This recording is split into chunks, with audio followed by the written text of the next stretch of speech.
Muy buenas noches, muy buenas tardes, muy buenos días, amigas y amigos del Cofre del Terror. Un gusto volver a saludarlos por aquí. De verdad que muchas gracias por haberse suscrito y muchas gracias por sus likes. No olviden, los que estén viendo por primera vez este programa, suscribirse al canal y darle clic a la campanita para que podamos, para que la plataforma les pueda avisar cada vez que subamos un video, si es que les gusta el contenido que estamos presentándoles en esta nueva forma de presentar el Cofre del Terror. Les recuerdo, en la página de Facebook, en el grupo, y también en mi página personal, Emanuel Novelo. Ahí me pueden encontrar. Van a poder encontrar material de cuentos. Algunos son míos, algunos son de compañeros que nos hacen el favor de mandarnos sus experiencias. Y bueno, pues para estar en contacto, si es que les gusta todo este tema que tiene que ver con la magia, con la sabiduría ancestral, con el tarot, con la literatura de ficción, de horror cósmico, terror cósmico, bueno, todo este tipo de cosas. Como les comentaba, una de las secciones que tenemos en este programa tiene que ver con cuentos, otra sección tiene que ver con la filosofía y el conocimiento transmitido en los libros de Carlos Castaneda, y otra parte tiene que ver con el tarot. Entonces, primero que nada, vamos a ver cuál es la carta que tenemos para el día de hoy, y en base a esto vamos a elegir el tema que vamos a estar manejando. Tenemos a la justicia. Esta carta ha insistido ya bastante en presentarse, así que algún mensaje seguramente nos quiere dar. Tiene una espada en la mano derecha y una balanza en la mano izquierda. Según la interpretación del tarot que nos enseña el maestro Jung en su literatura, y a través de algunos discípulos que estuvieron alrededor de él, la forma de interpretar el tarot, la mejor forma, es a través de la asociación de los símbolos. Es observar la carta, observar el elemento que más nos llame la atención de esa carta y hacer un trabajo de asociación de ideas. En este caso, a mí me llama mucho la atención la balanza, y en la balanza el tema central que tiene que ver con el objeto es el equilibrio tanto de lo material como con lo espiritual. Es encontrar una forma de vida en la que no debemos concentrarnos ni mucho en las cuestiones materiales, ni mucho en las cuestiones espirituales, sino que debemos de mantener un equilibrio. Y como diría por ahí nuestro otro guía espiritual, nuestro otro maestro, Carlos Castaneda, interpretando y transmitiendo los conocimientos de su gurú, de su chamán, de su guía, de su maestro, Don Juan, es el equilibrio entre el tonal y el nahual. El tonal es esa parte que pertenece a todo lo que tiene que ver con lo material, pero en uno de sus libros, que precisamente lo tengo aquí casualmente, que es Relatos de Poder, donde él habla del tonal y el nahual. En cierta ocasión ellos están sentados en un restaurante en la Ciudad de México y le dice don Juan a Carlos, le dice, te voy a hablar ahora del tonal y del nahual. El tonal es todo lo que está sobre esta mesa. Y el nahual es todo lo que está fuera de la mesa. Entonces, si tomamos esta mesa que está aquí, digamos que el encendedor pertenece al tonal, mi libreta de apuntes pertenece al tonal, mi vasito con mezcal pertenece al tonal. A ver, todo lo que hay aquí pertenece al tonal. Lo que está fuera de la mesa es el nahual. Bueno, pero entonces el nahual es como Dios, le dice Castaneda a don Juan. No, porque a Dios lo podemos poner dentro de esta mesa, porque podemos hablar de él. Entonces el nahual es el tloque nahuaque, le dice Carlos Castaneda, que es el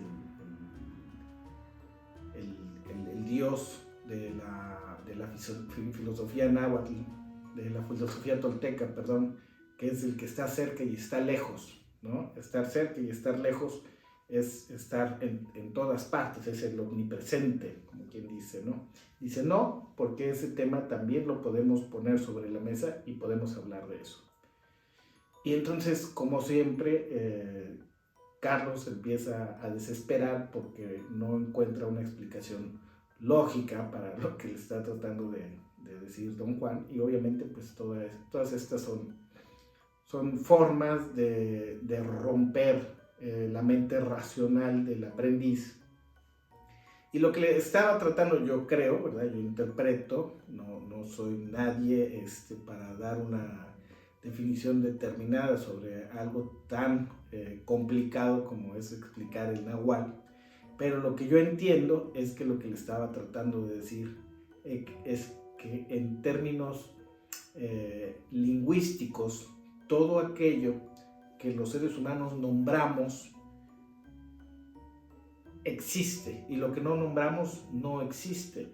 Por eso es tan importante el lenguaje, por eso es tan importante decir las cosas y ponerlas, bautizarlas, decirles lo que son, lo que no son, porque si no tratamos los temas, si no hablamos de lo que tenemos que hablar, si no decimos las cosas es como si no existieran. De alguna manera, la mente humana está muy asociada, muy intrínsecamente ligada al lenguaje. Entonces, el nahual es aquello que no se puede nombrar, es aquello que aún no hemos descubierto, es lo desconocido. Y al decir desconocido, tal vez lo estoy poniendo dentro del tonal, entonces tendríamos que ir siempre un pasito. El nahual siempre va un paso adelante de lo que podemos conceptualizar. Es un poquito complicado y bueno, pero así es esta cuestión de la filosofía tolteca, de lo que tiene que ver con el chamanismo, con la magia. Siempre está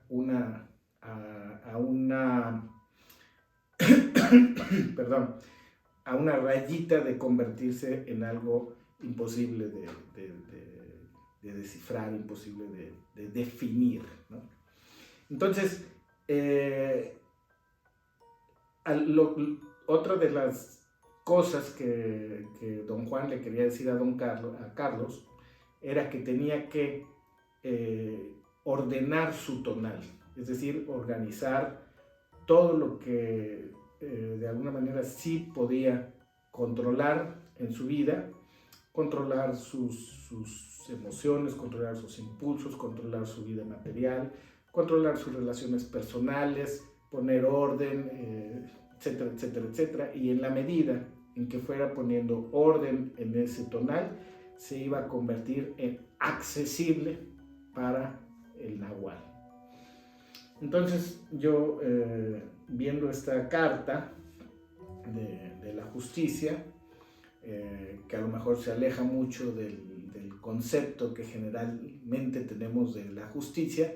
Sin embargo, basándome en la simbología y yéndome hacia un elemento específico, yo puedo interpretarlo como mi asociación de ideas me dé a entender, ¿no? Esta es la forma en la que Jung decía que se debía de trabajar con el tarot para un desarrollo de la conciencia, de la intuición, de la sombra, del lado intuitivo, de ese lado que por lo general nos cuesta mucho trabajo, sobre todo en estos tiempos, tener contacto con él.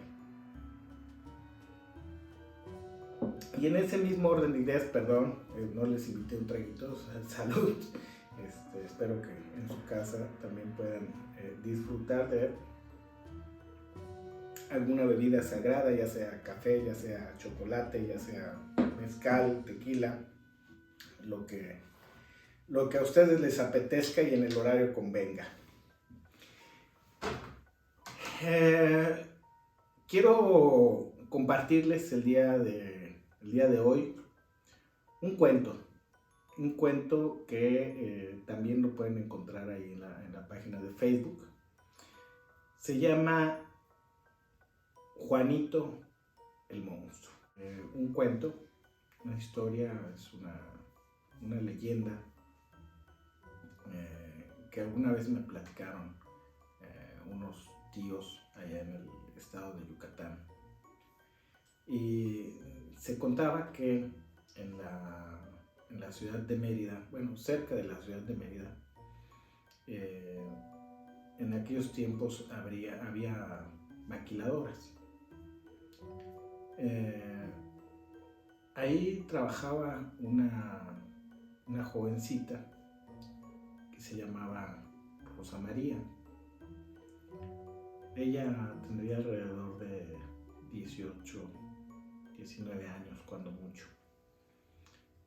Y conoció a un muchacho que le llevaba 11 años de edad. Se llamaba Jesús Manuel. Ambos se conocieron, llevaban un noviazgo normal. Sin embargo, pues pasó lo que tenía que suceder y pues Rosa María quedó embarazada. Resulta que los bisabuelos de José Manuel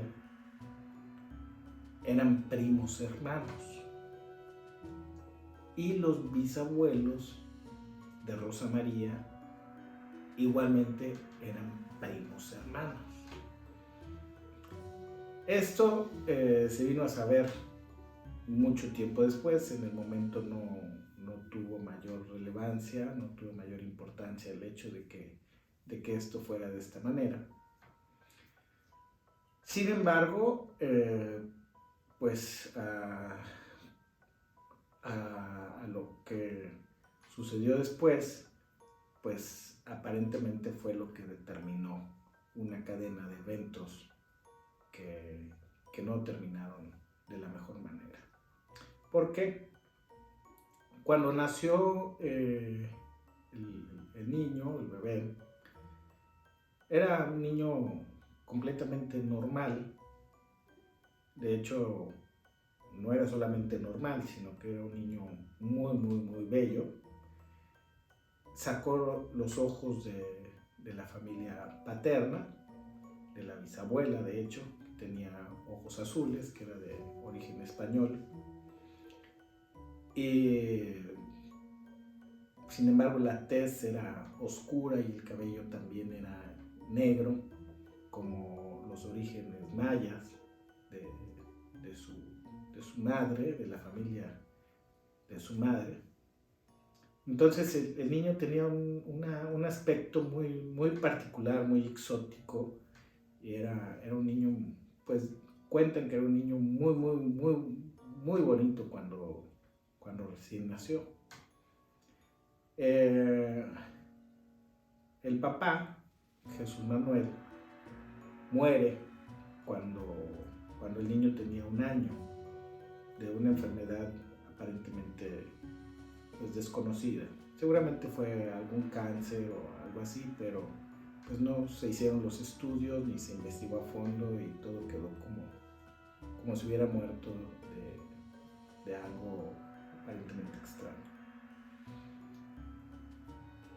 Cuando Juanito, así le pusieron al niño, cumplió los 2 años de edad, empezó a desarrollar ciertas deformidades, primero en la mano derecha y en el pecho. Se empezaron a inflamar sus articulaciones de manera un poquito exagerada, al igual que las articulaciones de las costillas con el esternón también se empezaron a inflamar. Y bueno, pues esto causó mucha, pues primero fue como algo que podría ser hasta cierto punto normal, que no iba a pasar a mayores, pero no se detuvo, sino que fue creciendo y cada vez se fueron desarrollando más estas deformidades. Entonces pues lo llevaron con los doctores y los doctores pues no supieron exactamente en ese momento qué era lo que estaba pasando, pero no podían darle ningún tipo de medicamento ni ningún tratamiento porque de hecho no lo había. Ya más adelante se supo que lo que Juanito tenía era un síndrome de Proteus o síndrome del hombre elefante, como también se le conoce por algunas cuestiones ahí cinematográficas que algunos podremos recordar. Y bueno, pues es una enfermedad que realmente existe, se manifiesta muy pocas veces, me parece que es no recuerdo exactamente el porcentaje, pero es mínimo en la humanidad lo que se presenta esta enfermedad. Y bueno, Juanito en principio lo llevaron a la guardería, lo llevaron a la primaria. De hecho lo llevaron nada más a la guardería. No alcanzó a ir a la primaria porque desde que lo llevaron a la guardería, los niños que eran pues un poquito más grandes que él, recordemos que él tenía 2 años, los niños de ahí tenían 4, 5, diferentes edades, ¿no? Pero ya tenían la suficiente conciencia para ver que el niño pues era diferente. Entonces pues no era bien aceptado, le hacían bullying, incluso cuando esto se empezó a saber cada vez más, a su mamá también la empezaron a rechazar en lo que era ahí la sociedad del pueblito. Y bueno, la mamá decide agarrar al niño y llevárselo a su bisabuela, a su abuela, a una ciudad cercana, a un pueblito, de hecho, cercano a la ciudad.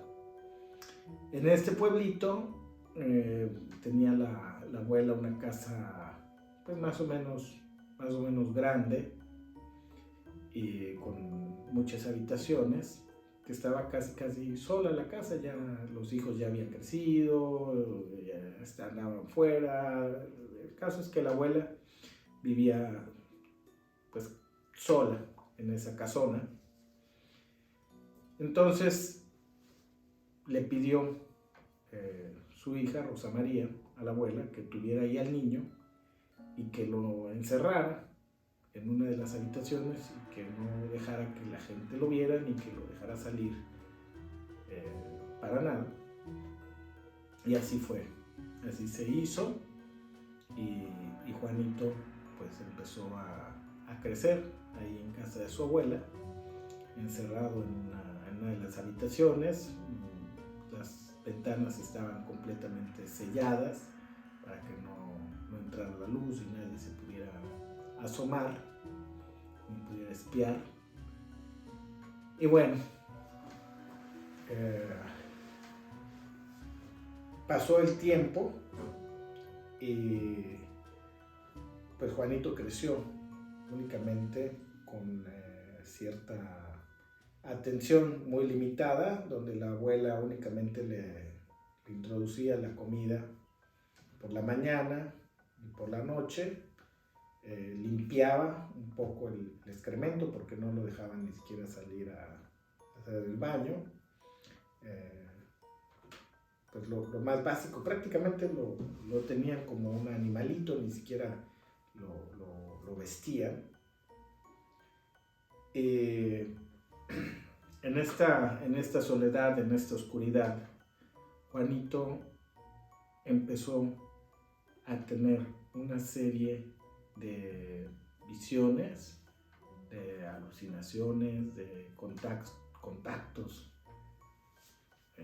extrasensoriales con ciertas entidades pues que no eran de este mundo, obviamente, pero que le empezaron a transmitir primero conocimientos muy básicos, ¿no? Desde decirle cómo era, porque pues él nunca se había visto. Le dijeron cómo eran sus ojos, cómo era su cuerpo,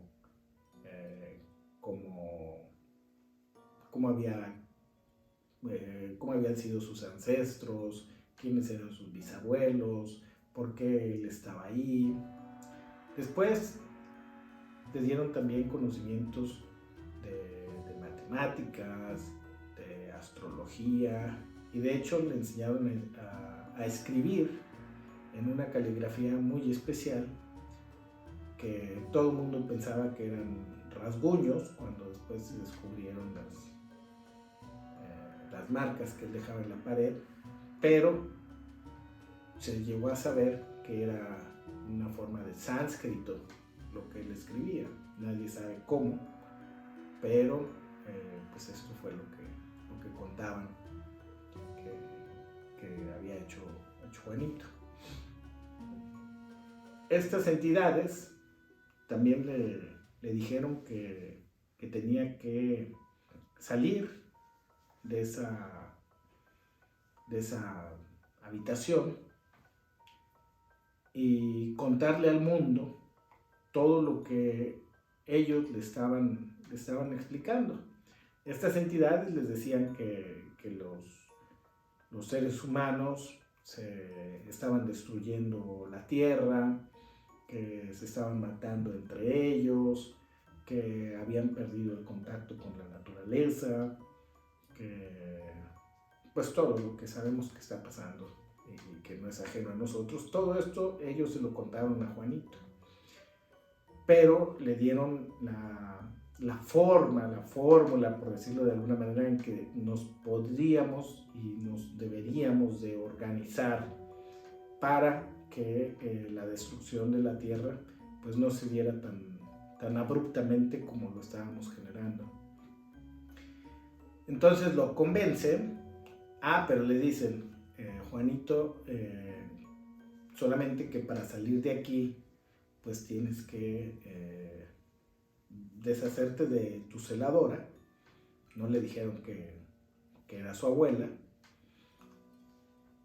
Le explicaron cómo tenía que pues matarla, y de hecho le dijeron que tenía que alimentarse de la sangre de su celadora, porque eso le iba a dar la fuerza y la energía para continuar con la misión que ellos le estaban dando.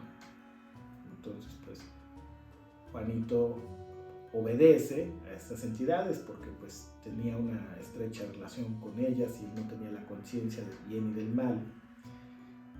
y el día en que ellos le dijeron que tenía que salir, pues mata a su abuela, le entierra sus colmillos, porque había desarrollado colmillos en la yugular, en el cuello, le succiona hasta la última gota de sangre, y en ese momento Juanito prueba un éxtasis y una emoción muy grande y descubre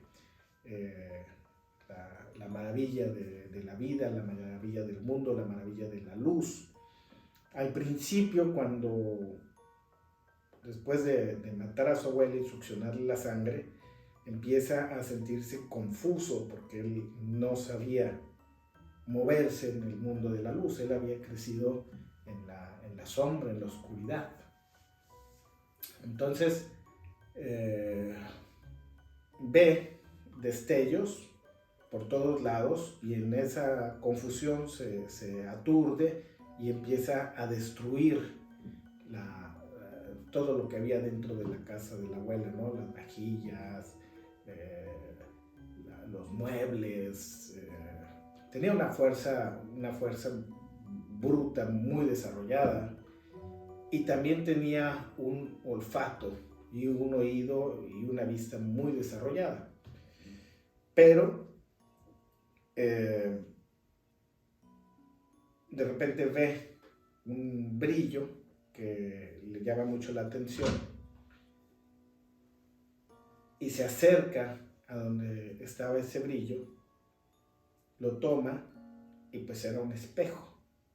Entonces él se ve por primera vez, se ve los ojos como se lo habían descrito los seres de las ensoñaciones, se ve las protuberancias de la cara, pero él no sabe que eso es feo. Él se ve hermoso, él se maravilla ante ese ser que nunca antes había visto. Imagínense, o sea, verse por primera vez, pues es una cosa maravillosa, tener conciencia de lo que uno es. Y se queda embelecido, observándose, se observa todo, y se queda dormido. Después del esfuerzo, después de estar lleno, de haberse llenado de sangre, después de haberse observado y quedado embelecido, se queda dormido. Pero en el sueño se le aparecen otra vez los seres inorgánicos y le dicen que despierte, que tiene que ir a buscar a los seres de la luz, así les decían.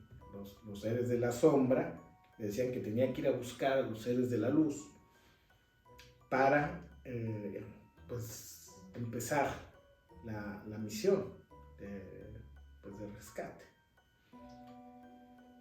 Entonces se despierta, y con este olfato finísimo que había desarrollado, sabe hacia dónde tiene que caminar, siente los humores de los otros seres humanos, pero también se tiene que seguir alimentando.